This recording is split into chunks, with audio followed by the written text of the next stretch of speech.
Hello guys! Welcome back! I'm Jade Nunot, your ALS mobile teacher from City of San Jose del Monte. At welcome na naman sa another lesson sa Learning Strand 6, Digital Citizenship.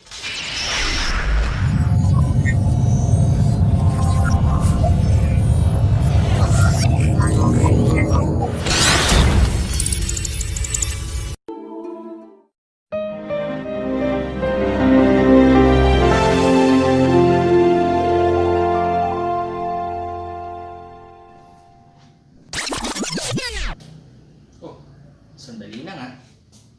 Huwag tayo magmadali. Bago natin pag-aralan ang ating lesson, sagutan mo muna ang ating pretest. Saan ito makikita? Makikita ito sa SMART-ALS. Ang pretest na ito ay may title na Kung nasagutan mo na ang ating pretest, tara na! Simulan na natin ang lesson natin for today. Okay.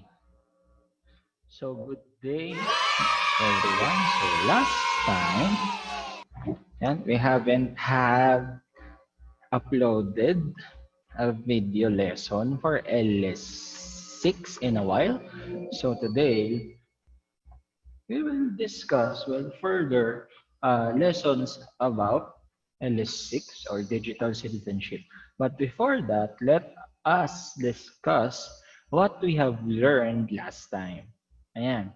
So, we discussed what is a computer, which is first an electronic device that manipulates information or data. It has the ability to store, retrieve, and process data. You can use a computer to type documents, send email, play games, and browse the web. You can also use it to edit your videos or create spreadsheets and presentations. So there are a variety of things that you can do with a computer. Napakaraming mga bagay ang pwedeng gawin sa computer at ikaw ang makakapag-decide kung ano ang gusto mong gawin dito. Of course, that requires a level of skill for some things, pero kaya mo naman iyong matutunan. Yan. So, we also discussed the different types of computers, which is the desktop computers, the laptop computers, tablets, servers, and the other types of computers like smartphones, wearables, game consoles, and TVs. Now, we will proceed to our main lesson, which is parts of a desktop computer. The main reason why we are discussing the parts of a desktop computer and not of a other computer devices like laptops and servers because desktop computers most likely is the most common aside from laptop, cell phones, and tablets. And it has the distinctive parts. Ayan, yung mga distinctive na parts, si desktop computer ang meron. So para hindi kayo malito, parts of a desktop computer is on LS6 lesson 4. So first, before discussing each parts, let us first discuss what is hardware and software. Both of these are components of a desktop computer and these components are vital kung paano natin mapapagana yung isang desktop computer. So, unang-una, hardware is any part of your computer that has a physical structure such as a keyboard or mouse. Ayan. So, any part of your computer that has a physical structure, meaning may physical na itsura siya and nahahawakan siya, in other terms, tangible siya, that is a hardware. They include keyboard, mouse, and also yung mga pyesa or computer internal parts, gaya na nakikita nyo sa image, yan, isa yan sa mga computer internal parts na i-discuss natin mamaya. And so all of those are called hardware. And the distinct difference niya versus software is that nahahawakan siya. May physical structure siya. Mayroong tangible siya. Ayun yung difference niya. Hindi kayo malilito. Anything sa computer na nahahawakan mo, any part ng desktop computer na nahahawakan mo, ang tawag doon ay software. So next, we have, ay hardware pala, sorry. Yan. Now we have software. It's any set of instructions that tells the hardware what to do and how to do it. Ayan. So, any set of instructions, any set na mga bagay na makikita mo sa iyong computer, pagka-on mo nito, and it actually allows you to do something. Ang tawag doon ay software. So ano po ba yung mga software?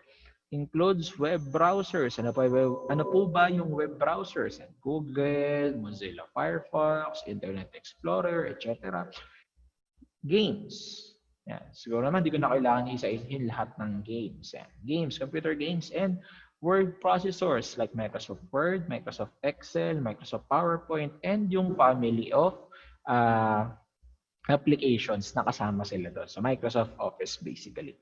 So those are softwares. So ano po ba yung ano po ba yung pagkakaiba niya? Kung si hardware ay tangible or nahahawakan, si software more or less ay application or software na nandoon sa loob ng computer. You cannot physically hold the game. Pwede kang mag-interact, ayan, pwede kang mag-interact sa kanya, pero hindi mo siya pwede hawakan physically. Ayan. Di rin kagaya yan kung real yan. For example,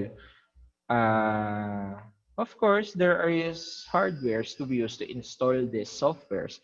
But, in a sense, hindi mo sila pwedeng hawakan, hindi mo sila pwedeng mag-interact physically unless gagamit ka ng hardware devices. For example, magbubukas ka ng games. I-click mo siya gamit ang mouse, gagamit ka ng keyboard, and so on and so forth.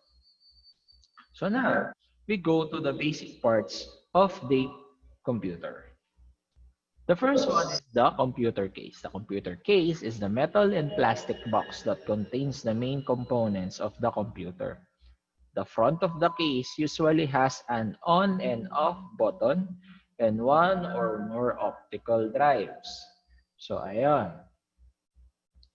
So, the computer case, basically, siya yung bahay nung pyesa ng iyong mga computer. In a sense, siya yung naglalaman, rather, ng mismong computer mo. Monitor is just like parang TV. Monitor siya. But yung computer case, nasa loob niya yung laman yung mismong computer mo basically. Ayan, so it has an on and off button, and although kung makikita nyo sa picture na ganyan yung design, iba-iba yung design ng CPU. Ayan, merong mga glass, then metal, plastic, kaya nga na nabanggit dyan, at meron ding iba't ibang size and shapes niya. Depende sa design. Next part is the monitor. The monitor works with the video card located inside the computer case which houses the computer to display images and text on the screen. Newer monitors, yan. Mamaya na yun. The monitor is basically, as the description says, is a monitor. Parang TV, gano'n. Kung mayroon kang video card, yung video card nasa computer. And the monitor is connected through a cord to the computer case para ma-display kung ano yung gumagana sa computer mo papunta sa computer screen. Basically, kayang gumana ng computer ng walang monitor. But, hindi mo makikita kung ano yung ginagawa mo. Thus, it is important na meron kang monitor pag magpapagana ka ng computer. Newer monitors, ito, meron nito sa TVs. Ayan, sa TVs nakikita nyo yung mga terms na to. Newer monitors usually have LCD o liquid crystal display or LED, light emitting diode displays. Ayan.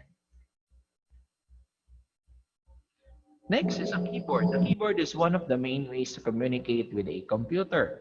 There are many different types of keyboards, but most are very similar and allows you to accomplish some basic tasks.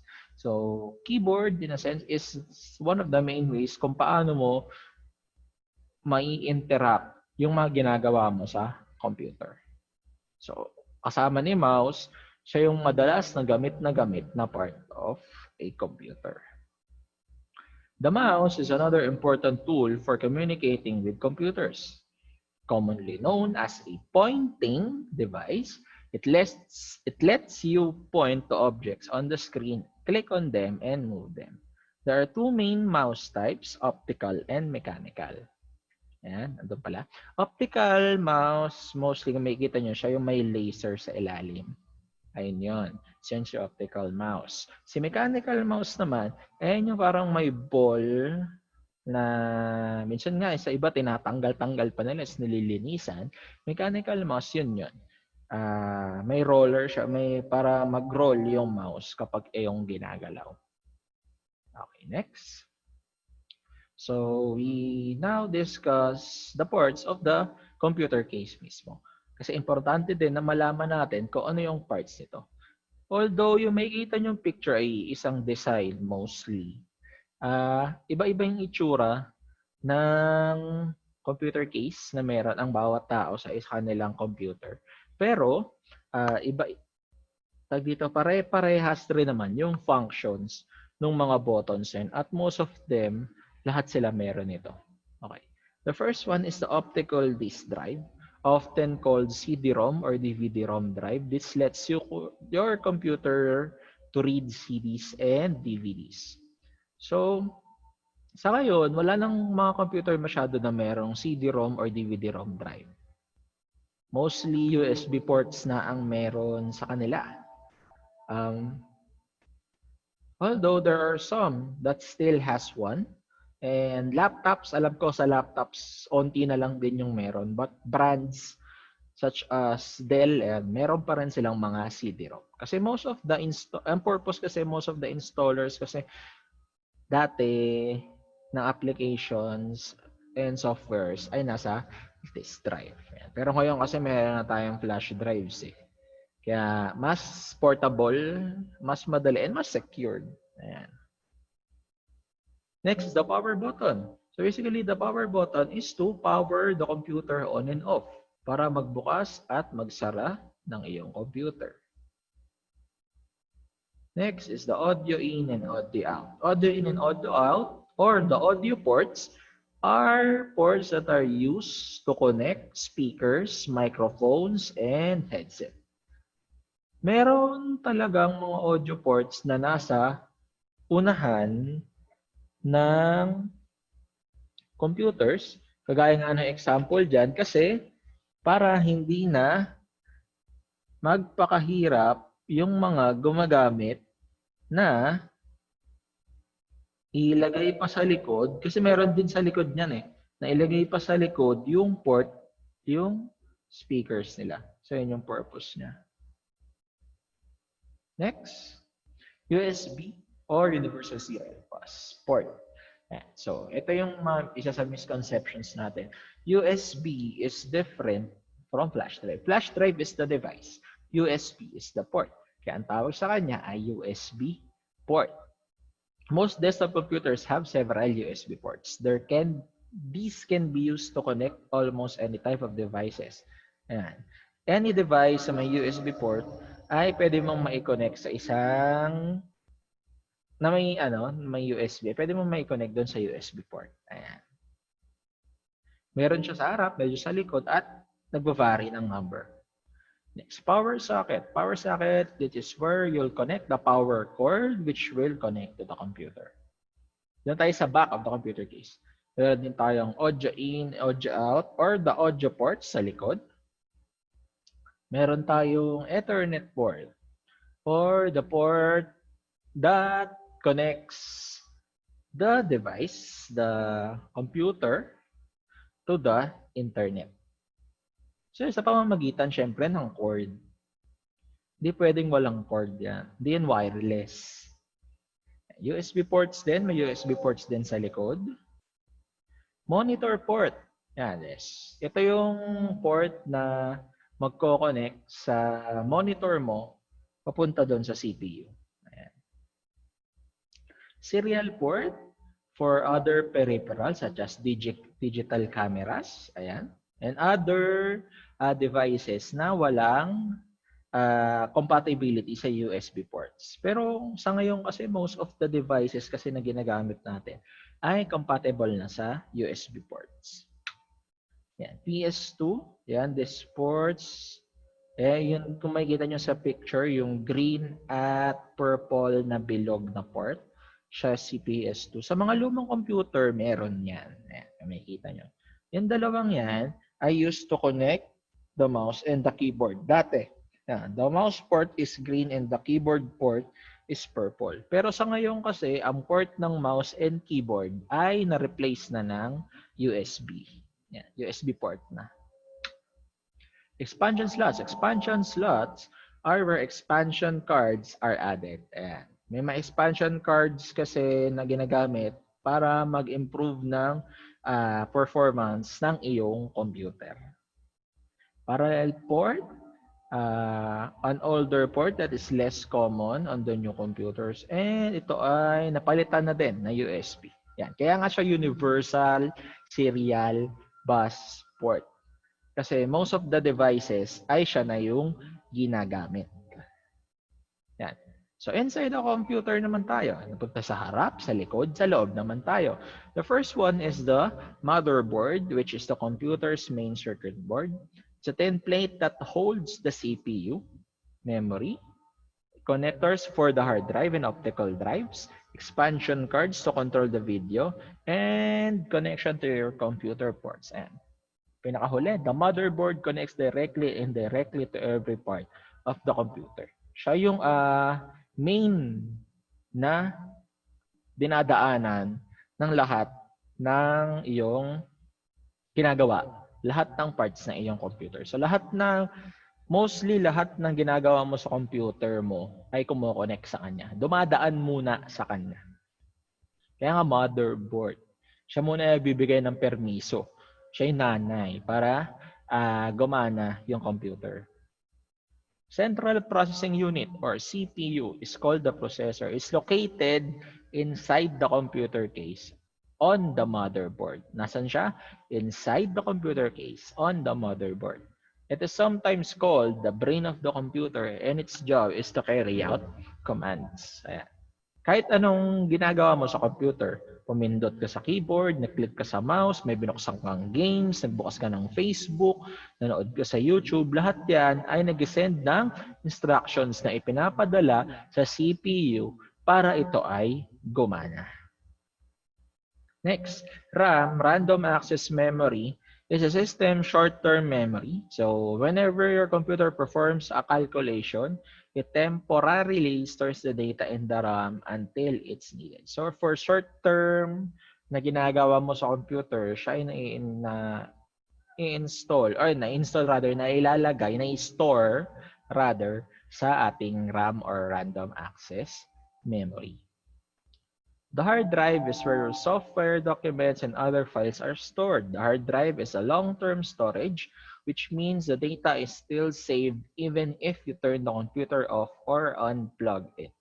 Whenever your computer performs calculation, it temporarily stores the data in the RAM until it's needed. And so, ayun na yun, parehas lang.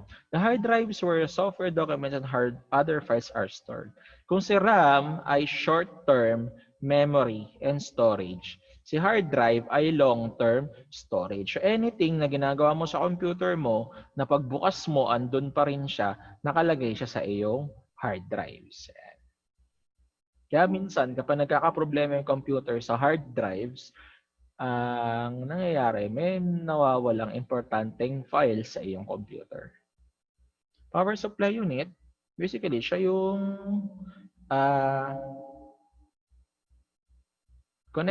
siya yung nagko-connect between the wall outlet and the power socket that provides power that is needed to operate the computer. Yan. Kung wala si power supply unit, hindi gagana si computer mo. Parang baterya siya ni computer. Yan. Next, video cards is responsible for what you see in the monitor. Ayan. Most computers have a GPU or graphics processing unit built into the motherboard instead of having a separate video card. Yung mga naglalaro dyan, mga gamers dyan, alam nila yung video card. Kasi, graphics-intensive games needs a faster video card para mas maganda yung performance ng iyong computer. Network card naman allows your computer to communicate over a network and access the internet. Ayan. Yung ibang motherboards built-in na, pero pwede ka pa rin namang magdagdag ng network card. So for Wi-Fi, or other connections na meron ka. Ayan, so ito yung expansions card. Bluetooth, ayan, technology for wireless communication over short distances. It's often used in computers to communicate with wireless keyboards, mice, and printers. Ayan. Commonly built into the motherboard are included in the wireless network card. Pag yung computer or desktop computer mo ay walang Bluetooth, pwede kang bumili na USB adapter, often called a dongle. Ayan yan, yung nasa picture. Siya yung USB adapter. Ayan, para ma-connect yung computer mo sa Bluetooth. Next. So doon na tayo. After discussing more or less all of the hardware, doon naman tayo sa software. So first software is the operating system. The operating system is the most important software that runs in the computer. It manages the computer's memory and processes as well as all of its software and hardware. It also allows you to communicate with the computer without knowing how to speak the computer's language. Without an operating system, a computer is useless. So ano ba yung operating system? Ayan. Your computer's operating system manages all of the software and hardware on the computer. Most of the times, there are several different computer programs running at the same time, and they all need to access your computer's central processing unit or CPU, memory, and storage. The operating system coordinates all of this to make sure each program gets what it needs. So ito yung example ng operating system. Maintindihan nyo kung bakit yun yung description niya. First one is Windows, Microsoft Windows, operating system or OS, and for the abbreviation, is created in the mid-1980s. Yan. Maraming different version niya. Windows 7, 8, 9, 10, Vista, XP, ayan. Most of the new PCs, kapag bibili ka, ay may kasama ng operating system. Bakit? Kasi hindi mo mapapagana yung computer nang walang operating system yung iyong computer. Ayan. Siya yung isa sa mga pinakamahalaga. Actually, siya yung pinakamahalagang software sa lahat ng software na meron sa PC mo. Ayan, next. Mac OS. Ayan. Mac OS, operating system siya but created by Apple, the rival company of Windows. It comes preloaded pa sa Macintosh computers. Pag ang computer mo ay Mac, MacBook, etc. Macintosh computers, ang kanyang operating system ay Mac OS. Ayan. Linux is a family of open source operating system, which means they can be modified and distributed by anyone around the world. Linux is famous among ITs, programmers, because Linux, you can modify the Linux. So siya yung madalas gamitin. Siya yung madalas pag-practicean actually. Ayan. Yeah. What is an application? Simply put, an app is a type of software that allows you to perform specific tasks. Applications for desktop or laptop computers are sometimes called desktop applications, while those for mobile devices are called mobile apps. When you open an application, it runs inside the operating system until you close it.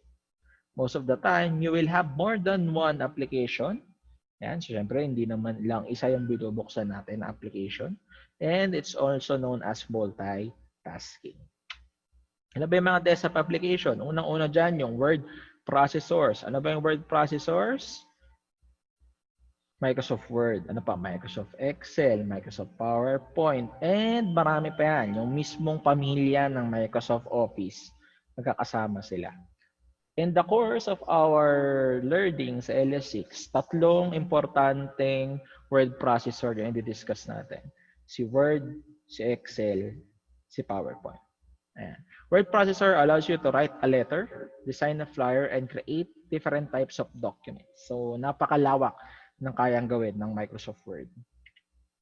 Next, another type of desktop application is a web browser, a tool you use to access the internet. Kagaya nyo sa picture, si Google or google.com. Ayan. And marami pa rin namang ibang web browser. Pero si Google ang pinakamadalas na kilala at ginagamit. Ayan. We have also media players o yung anything na nagpe-play ng music or audio or video. Ayan. Games, ayan. Hindi ko na kailangan banggitin lahat ng games. Napakarami niyan. Ayan. So yun yung lahat ng parts ng isang desktop computer.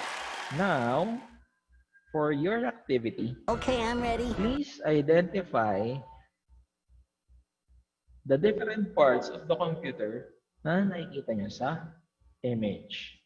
So, may iba-ibang parts na computer dyan sa picture.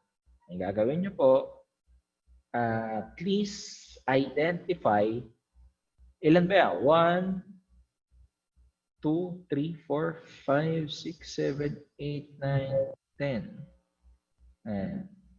Actually, yung isang family, magkakasama na sila.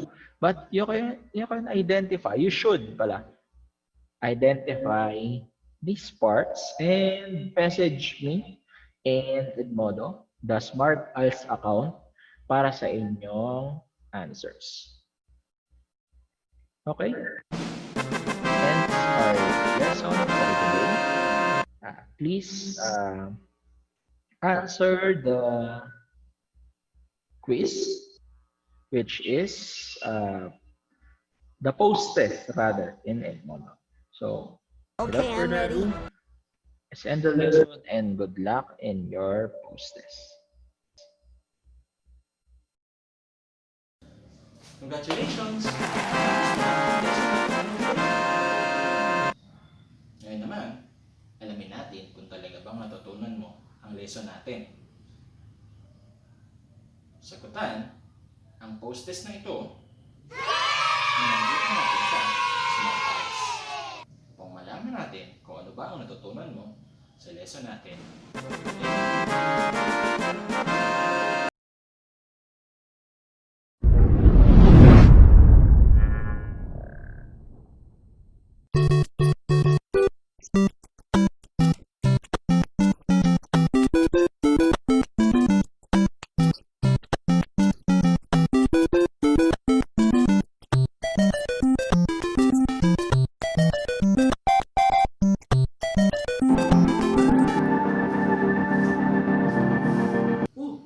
Nandiyan ka pa pala. Nabitin ka siguro sa aming video, no? Huwag kang mag-alala. Ginagawa na namin ang susunod nating video. Abangan ang susunod naming video sa susunod na linggo. O paano? Turo na ulit ako. Maraming salamat!